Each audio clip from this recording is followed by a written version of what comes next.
Now we're going to talk about kiwi fruit, pomegranates, and berries. How many of you are working with these commodities?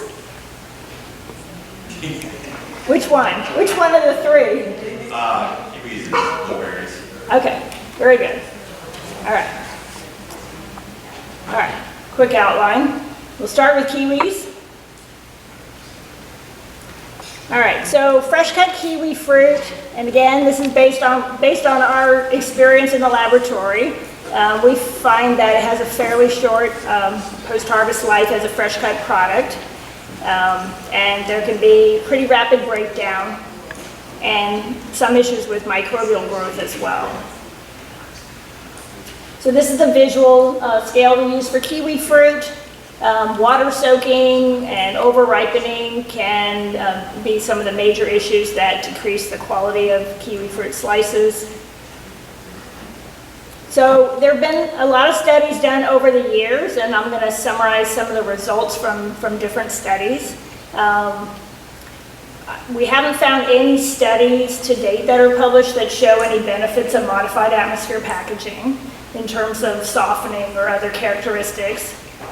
One MCP has been used on partially ripe fruit before cutting, and also they've been used post-cutting, and it does seem to suppress the loss of firmness and color changes in the fresh-cut kiwi fruit.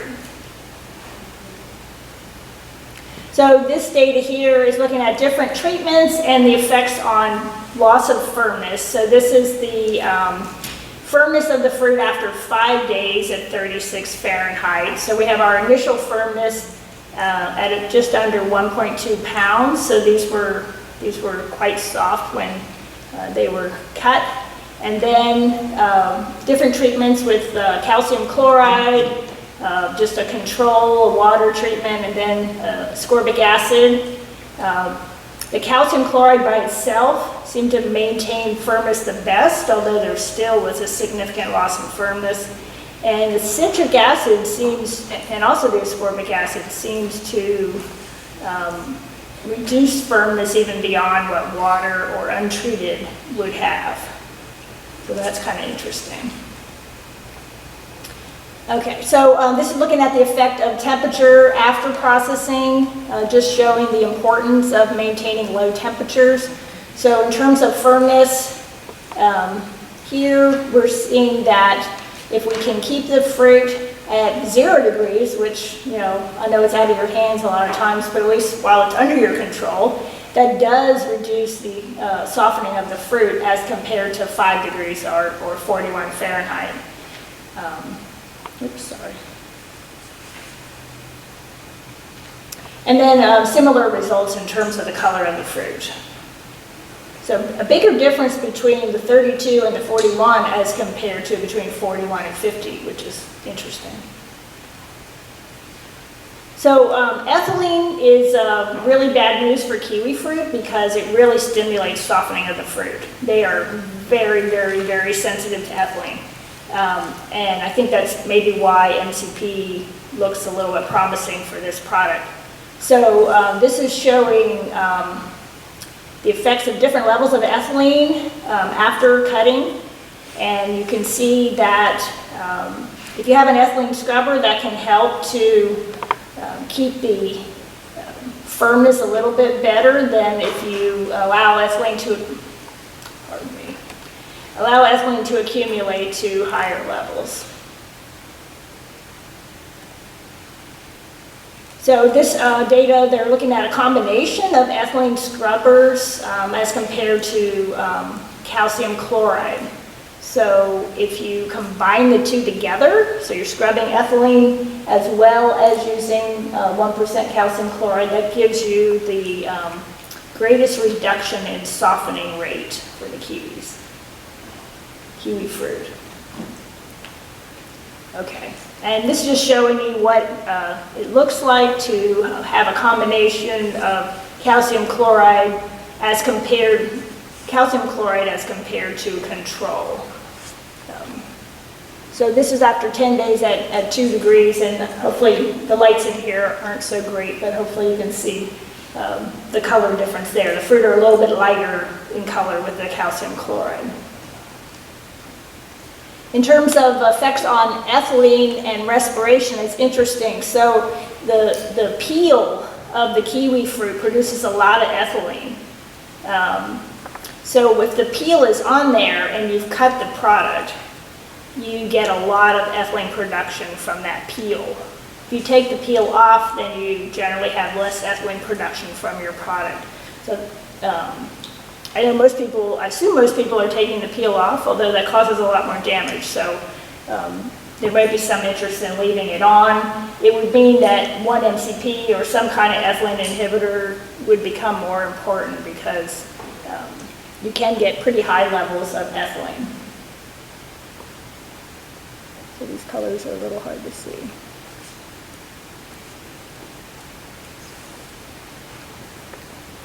So this is actually some data looking at modified atmosphere and the softening of the fruit.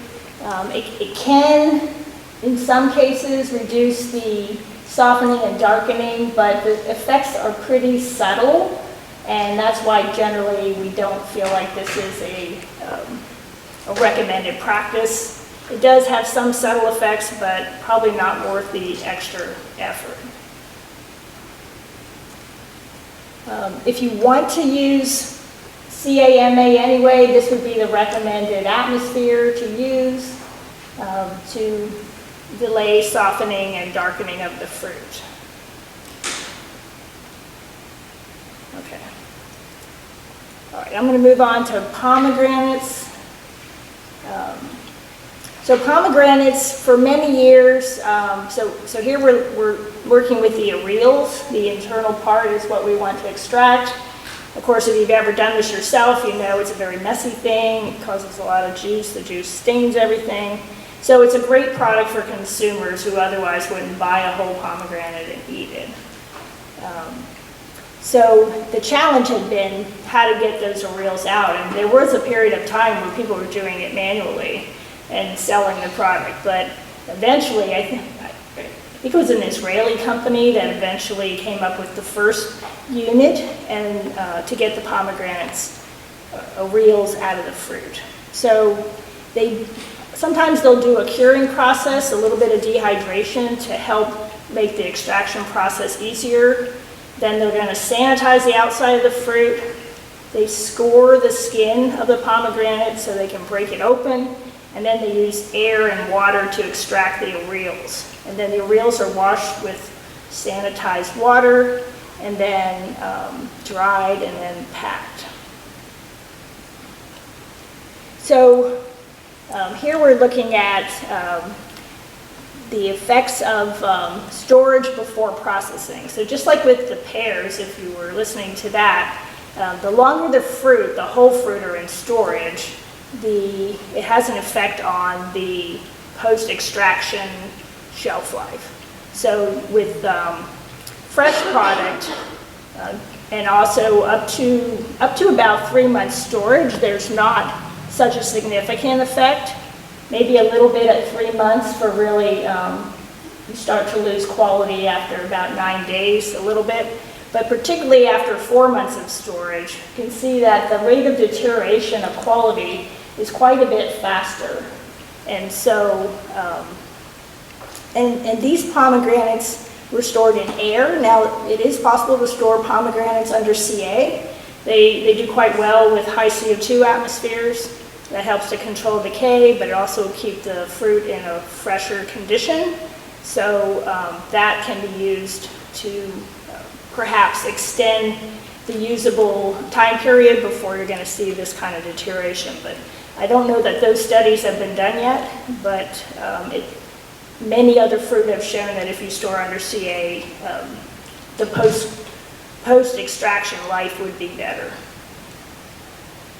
Okay, as with all of these fruit, temperature has a big effect on the storage life. This would be for the arils, and of course 0 degrees is going to be, or 32 Fahrenheit, much better even than 41 Fahrenheit, and certainly better than 50.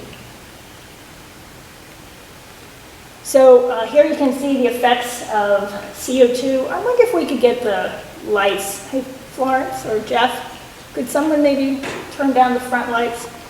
We're looking at here the effects of CO2 and also temperature. So here we have 41 degrees and 50 degrees. This, of course, is not a recommended temperature, but looking at the impact of CO2. So if we focus in here, hopefully we'll get the lights down. It's a little hard to see, but there's, these are darkening a bit, showing maybe a little bit more water soaking after 17 days. But these with the higher CO2 are still looking pretty good. And even at 50 degrees, you can see there's no decay here, maybe a slight bit here, and quite a lot of decay here. So it can, CO2 can very much control fungal decay and also help to keep the arils in good condition. So this is the only slide I have of an extraction process. I've seen there's different systems that are on the market, but they're hand loading the pomegranates into this carrier, and then it goes into the machine where it's scored, and then the arils are removed. I know there's you have to consider and think about how long the arils are in the water. Of course, water sanitation is really important, keeping the water cold. But the longer they're in the water, the more deterioration you can have because they'll absorb water from the solution. So you want to try to minimize that time when the fruit are wet, or the arils. There are quite a lot of different products on the market. I think this has been a pretty successful product overall. And not just for restaurants, but you see them obviously in the supermarkets, and I think they're pretty popular. Okay, fresh cut grapes. So for fresh cut grapes, some of the challenges you can have include the collapse of the fruit or just the stem scar area, browning and decay of that stem end, or bleaching there. Also splitting and decay of the fruit. So if the fruit sit in water, they can split. That can be a challenge. And it depends whether you're going for a stem off product or a stem on, where you're trimming the fruit. If you leave the stem on, you're causing a lot less damage. In a lot of ways, the fruit is similar to a cluster of grapes in terms of its handling and shelf life. But once you pull that stem off, and you have, some people have tried different kinds of treatments to accelerate that detachment, ethylene treatments and other things. If you can get an easy detachment, then it could potentially be successful. But if you're really having to pull them off, that can cause a lot of damage, and that really adds to the propensity for decay and discoloration and subsequent deterioration. Generally, dark-colored grapes have been found to be easier because you can't see the discoloration at the scar as easily with the dark grape. Although you can see some issues with bleaching, that could be potentially from the sulfur dioxide treatment that was done before the grapes were processed. And of course, browning on the stem end is, as I said, more visible in the light-colored grapes. The collapse on the stem end or the berry surface, and also splitting, really varies by cultivar. And larger berries seem to hold up better than the smaller ones. Not clear why that is, but that's what studies have shown. And as we said, if you keep the stem on and your client and customers are willing to deal with that, that works a lot easier. Okay, so some studies have looked at different ways of treating the fresh cut grape berries, chlorinated water, or ethanol at 50%, which is not registered for use. I don't know if it ever would be. And also hot water treatments. followed by storage at 5, were able to, in this particular study, keep the grapes for about 30 days, which is an incredibly long time. Helped to reduce decay, but I think ethanol, especially at that level of concentration, will never be registered for use, just because ethanol is a regulated compound. Some people have looked at hot water treatments, so 45 Celsius, which is about 115 Fahrenheit for 8 minutes, help to control decay during 14 days of storage without any impacts on the sensory quality, according to these authors. And they were using clip stems in this case.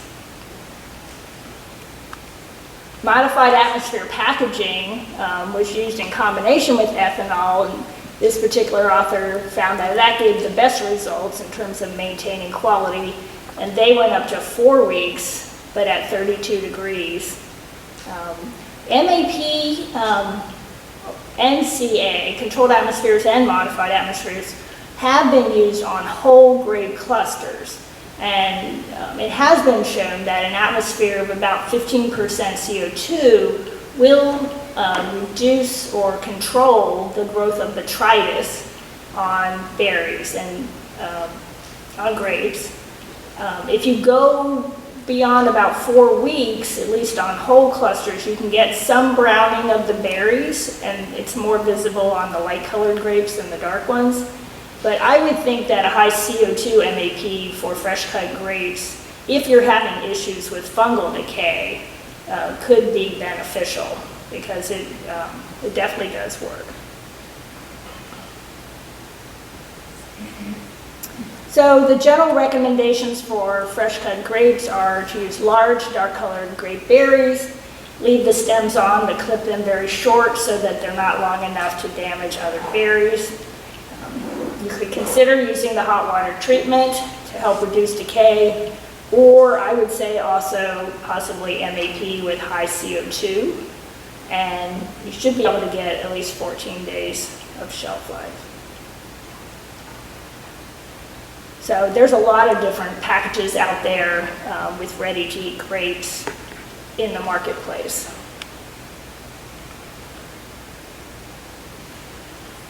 All right, so lastly, I'm going to talk about berries. So berries can be a great product for fresh cut.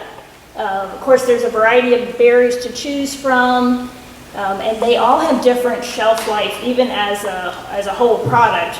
And of course, most of these can actually be used in fresh cut just by being washed and served. But strawberries are oftentimes sliced, or we take off the cap. So there's a little more processing that happens with the strawberries. But all of these products have a different shelf life potential. So blackberry and raspberry have the shortest shelf life potential. That's going to only be 3 to 5 days. Strawberry and currant is 5 to 7 days. And you can get longer than that, I'll tell you, if you have really good post-harvest handling. Blueberry and gooseberry is the longest, 7 to 10 days. And that's at a temperature of 41 degrees. So if you're doing a mixture, of course, you have to consider the shelf life of the most perishable product. So raspberry and blackberry are going to really shorten your product shelf life. So these products have different physiology, different respiration rates, and some produce a little bit of ethylene. That would just be blueberries. The others don't produce much to speak of. The highest respiring products are blackberry and raspberry, and that goes along with what I just said, that they're the most perishable. So generally, the higher the respiration rate, the shorter the shelf life. Currant also has a pretty high respiration rate. So on the other hand, blueberry and cranberry and strawberry have relatively low respiration rates in comparison. Okay, so there have been some studies done and published in the literature looking at fresh cut strawberries. They can be sliced, they can be halved, they can just be whole. The more cutting you're doing on it, generally the shorter the shelf life. Some issues can be discoloration. We'll talk about why that happens. Certainly softening, and then possibly microbial growth. So one of the things that can cause loss of quality of strawberries is that the cut surface can develop a dry appearance, or the strawberries can develop a mealy texture. And then we also see whitening of the strawberries. So if they're stored under a high CO2 atmosphere, that can cause whitening, especially on the inside of the strawberry if you have slices.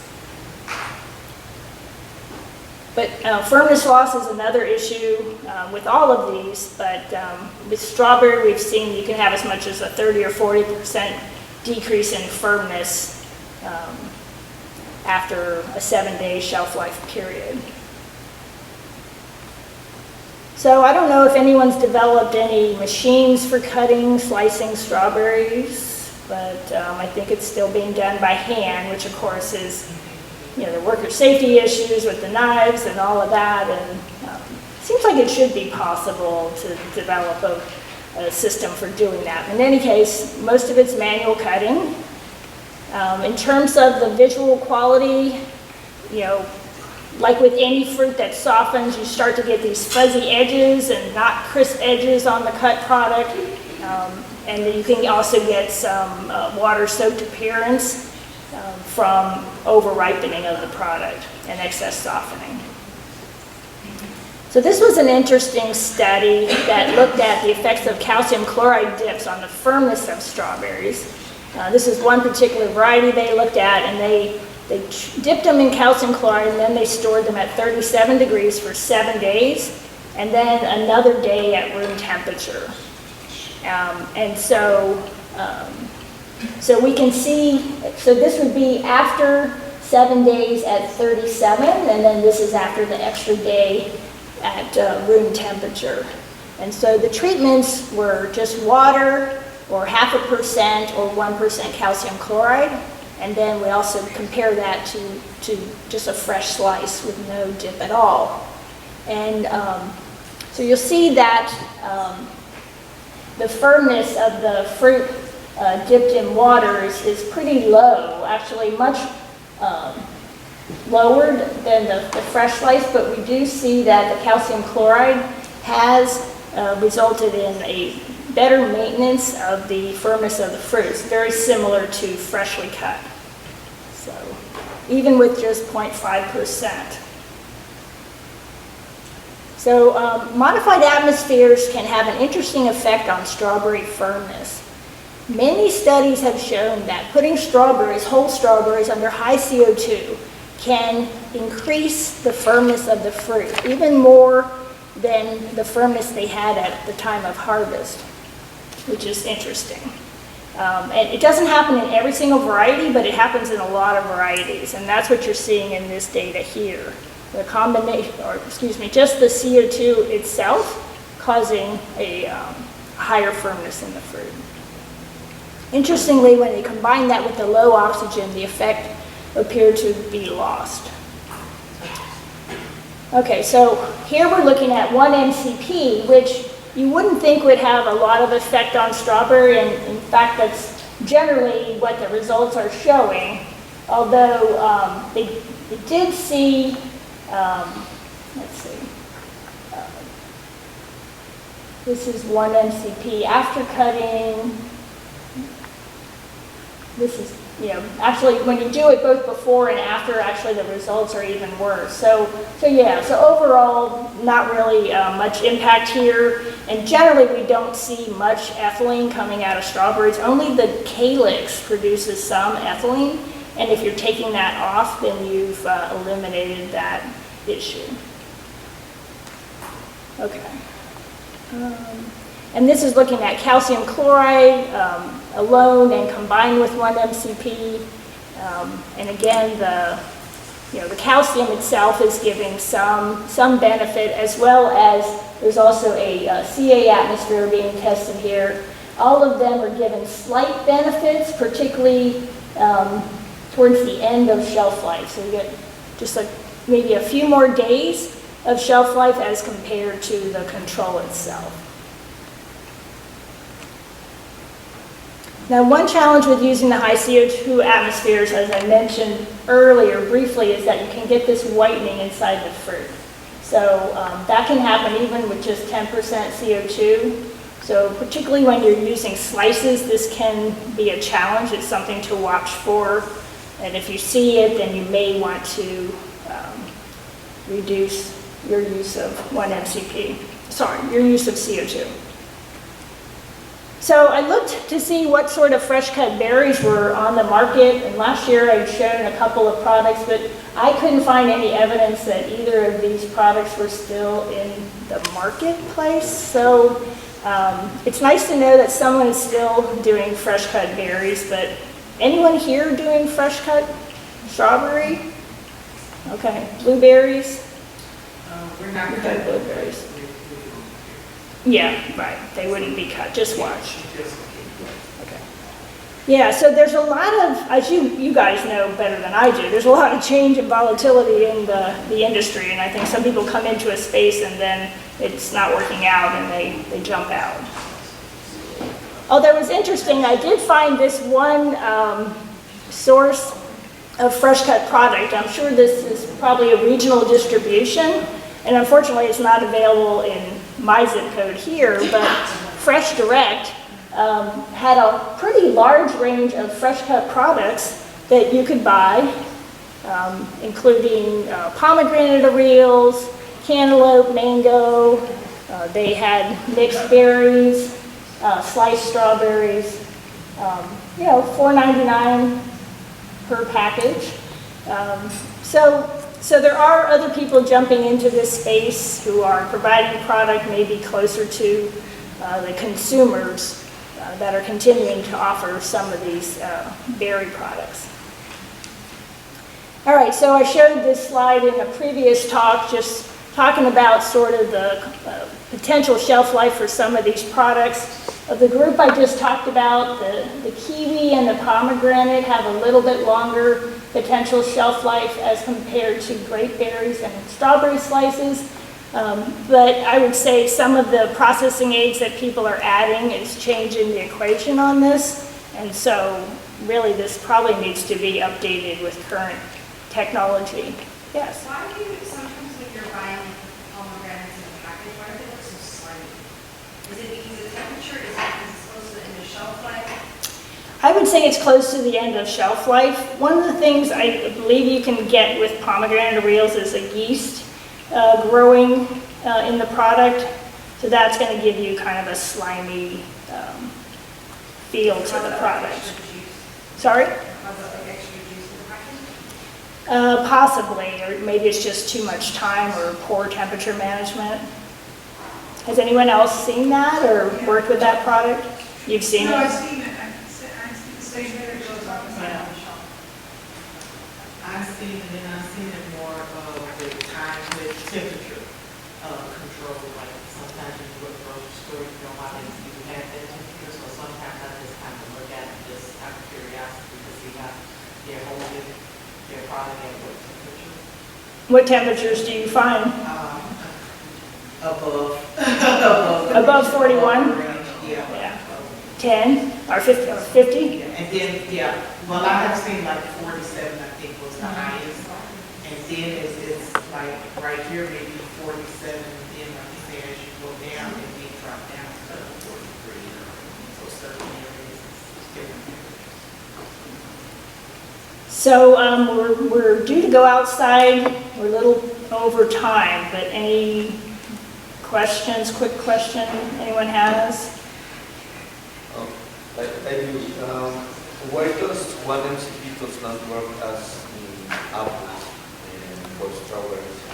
So part of the reason 1 MCP is not so effective on strawberries is that strawberries are non-climacteric fruit, so their ripening is not tied to ethylene as much as in an apple. So if strawberries are exposed to a lot of ethylene, it might speed up their senescence, but it's not going to affect their softening or ripening. like in a pear or a kiwi fruit. Okay, so 1-MCP does not have anything to do to the components of the inside components. For strawberry, there are some papers out there that claim effects of 1-MCP on strawberry, but they're pretty subtle. So I would say, for all intents and purposes, there's really, I don't see the benefit of using 1-MCP. It's a very subtle effect, if any. Thank you. Yeah. So, Doctor, so MCP only works with the ethylene, right? It can only bind those fruit that can produce ethylene, right? Yes, so the question is, does 1-MCP only bind to ethylene? Ethylene, yes. And yes, so it's competing with ethylene for the receptors in the plant, and so it keeps ethylene from having effects on the plant. But it mostly works on plants that really are responding to ethylene, and strawberry's response to ethylene is pretty minor. Yeah. And so That's therefore why the it's effect's working not with so, this. maybe for long-term storage of fresh strawberries, maybe you might get an extra day if you treat it with 1-MCP, but it's a pretty small impact. Yes. Also, recent articles, research articles are talking about the MCPs on grapes, but they're not focusing on like the grape itself is actually stem conditions, like it can delay the growing of the stem, making the freshness. So that's things that I'm not, I know that the grapes is like strawberries, not that responsible to ethylene. They stop producing ethylene by itself, okay. But then do you think like how, I just wonder what's your opinion on this kind of Yeah, I've seen those papers too, and it's interesting. I will say on the strawberry that the cap, the calyx, can be maintained in better quality with 1-MCP. So for fresh strawberries, there is a slight effect on calyx condition. And that's probably related to just inhibiting senescence. But the studies on the stems of grapes is really interesting because generally that's thought to be really closely tied to water loss. Yeah. So it's interesting that 1-MCP is playing a role. Maybe it's inhibiting that stress response because a lot of stress responses involve ethylene. Maybe the phenolic, the browning and whatnot reactions are inhibited by the 1-MCP. Yeah, I think I'm not sure what the mode of action is there. Okay, well, I think we better move on. So.